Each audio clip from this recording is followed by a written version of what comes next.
হত্যার নীল নকশা নিয়ে যে আক্রমণ, সেই আক্রমণ আমরা দেখেছি। উপদেষ্টা মাহফুজ আলম এবং গণঅভ্যুত্থানের নেতা মাহফুজ আলম এর আগে বিদেশ যখন গিয়েছেন লন্ডনে এবং আমেরিকায়, তখন তার উপর হামলা করার চেষ্টা করা হয়েছে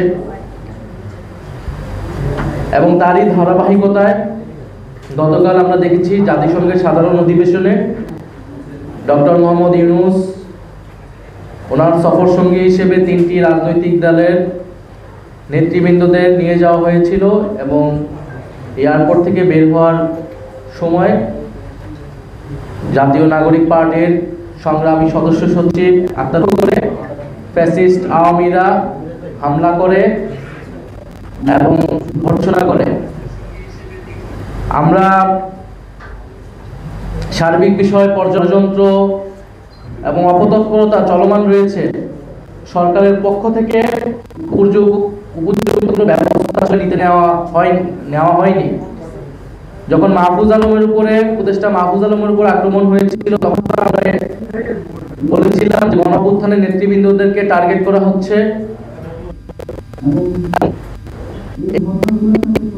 বিভিন্ন কর্মকর্তা জড়িত, ভিতর থেকে এই ইনফরমেশনগুলো লিক করা হয়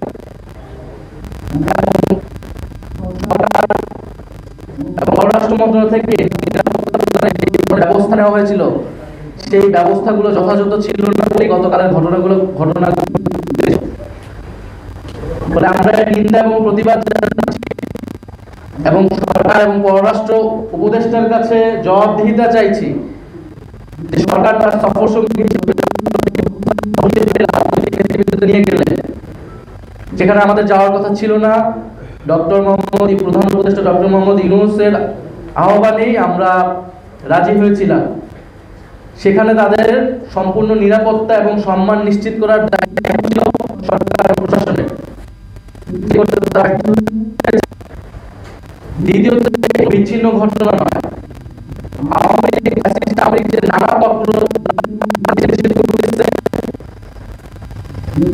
অস্থিতিশীল করা,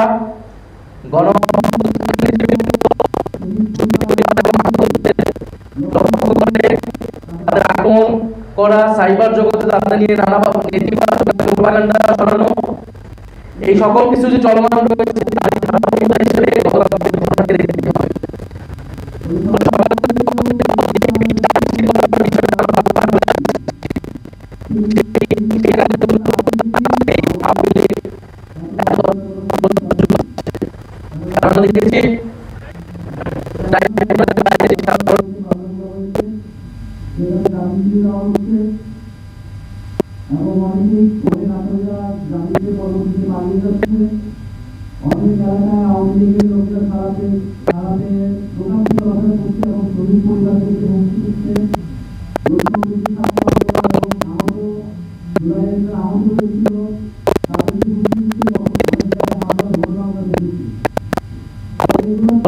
পরবর্তী নানা ধরনের ঘটনা কিন্তু দেশে ঘটতেছে এবং দেশের বাইরেও আমরা দেখতে পাচ্ছি। ফলে এই জায়গায় সার্বিকভাবে একটা সরকারের দায়িত্ব এই পরিস্থিতি থেকে উত্তরণ করা এবং এটার জন্য সরকারের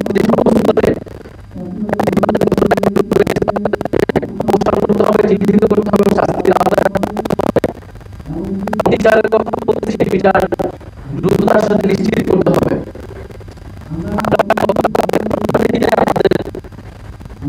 আজকে বিকালে 4টার সময় শাহবাগে জাতীয় নাগরিক পার্টির উদ্যোগে বিক্ষোভ মিছিল অনুষ্ঠিত হবে এবং বাংলাদেশের সকল জেলা এবং মহানগরে গতকালকে হামলার প্রতিবাদে বিক্ষোভ মিছিল অনুষ্ঠিত হবে। এছাড়া আমরা সুস্পষ্ট কিছু দাবি সরকারের কাছে রাখতে চাচ্ছি।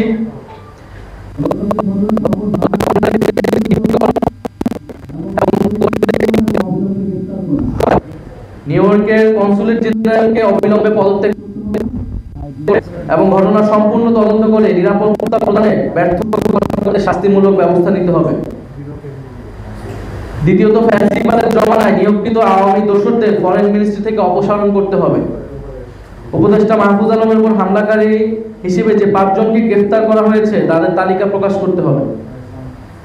তৃতীয়ত, জুলাই গণহত্যার বিচার স্বচ্ছ করা এবং ত্বরান্বিতকরণ করা। দল হিসেবে সন্ত্রাসী আওয়ামী লীগের বিচার নিশ্চিত করা। ট্রাইব্যুনালে এখনো দল হিসেবে আওয়ামী লীগের বিচার শুরু হয়নি। আমরা ট্রাইব্যুনালের কাছে এটার আবেদন জানাবো এবং সরকারের পক্ষ থেকে যাতে উদ্যোগ নেওয়া হয়, যাতে দল হিসেবে আওয়ামী লীগের জুলাই গণ অভ্যুত্থান সহ গত 15 বছরের মানবতা বিরোধী অপকর্মের তদন্ত করে সেটার বিচার কার্যক্রম শুরু করা হয়। এছাড়া পররাষ্ট্র উপদেষ্টার সাথে আমরা বসবো এবং তার থেকে আমরা জবাবদিহিতা চাবো, কেন বারবার এই ঘটনাগুলো ঘটতেছে দেশের বাইরে। এবং আমরা বিভিন্ন সময় দেখছি পররাষ্ট্র মন্ত্রণালয় কর্তৃক যে নিয়োগগুলো দেওয়া হচ্ছে সেটা নিয়ে নানা বিতর্ক হচ্ছে। ফ্যাসিবাদের জমানায় যারা নিয়োগ হয়েছিল তাদের সম্পূর্ণরূপে অপসারণ হয়নি বা তারা থেকে গেল, কেন থেকে যাচ্ছে সেই বিষয়ে কোনো স্পষ্ট জবাব আমরা পাইনি। ফলে পররাষ্ট্র উপদেষ্টার কাছে বসে তার কাছে আমরা এই দাবিগুলো পেশ করব এবং তার থেকে আমরা জবাবদিহিতা চাবো যে আমাদের যে বিদেশে যে অ্যাম্বাসিগুলো রয়েছে তারা কেন আমাদের রাজনৈতিক নেতৃবৃন্দদের নিরাপত্তা প্রদানে ব্যর্থ হচ্ছে এবং কেন ফ্যাসিস্ট আওয়ামী তৎপরতা তারা বন্ধ করতে পারছে না। এর পাশাপাশি আমরা দেখতে পাচ্ছি যে আওয়ামী লীগকে একদিকে যেমন আওয়ামী লীগ তৎপরতা চালাচ্ছে, ষড়যন্ত্র করছে, সন্ত্রাসী কার্যক্রম করছে, অন্যদিকে দেশের কোনো রাজনীতিবিদ আওয়ামী লীগকে নির্বাচনে আনার ষড়যন্ত্র করছে। আমরা স্পষ্টভাবে বলতে চাই, আওয়ামী লীগকে নির্বাচনে আনার অথবা আওয়ামী লীগকে রাজনীতিতে পুনর্বাসন করার কোনো সুযোগ নাই। যারা এটা করার চেষ্টা করবে জনগণ তাদের বিরুদ্ধেই দাঁড়াবে, তাদের রাজনীতি বাংলাদেশ থেকে নাই হয়ে যাবে। ফলে জুলাই গণ অভ্যুত্থানে ৩৬শে জুলাই ৫ই আগস্ট বাংলাদেশের ছাত্র জনতা আওয়ামী লীগের বিরুদ্ধে তাদের রায় জানিয়ে দিয়েছিল। সেই রায়টি ছিল বাংলাদেশে